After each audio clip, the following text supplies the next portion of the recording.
On nous parle actuellement d'un revirement de l'Union européenne sur le nucléaire, qui a fini par décider que le nucléaire faisait partie des énergies à sauvegarder. Et ça montre bien le progrès qui est lié à l'équinoxialité, astrologiquement. C'est-à-dire qu'il y a des accords qui se font au niveau supranational.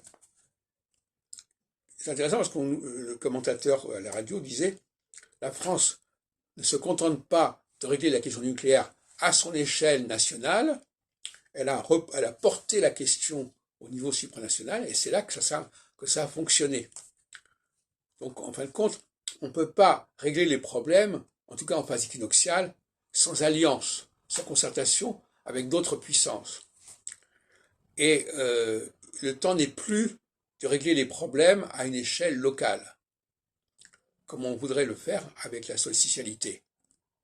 Et c'est là qu'il y a un changement de mentalité, un changement de zeitgeist, qui est propre à l'équinoxialité, et dont on ne fait que commencer à voir les effets, mais déjà ils sont déjà assez remarquables.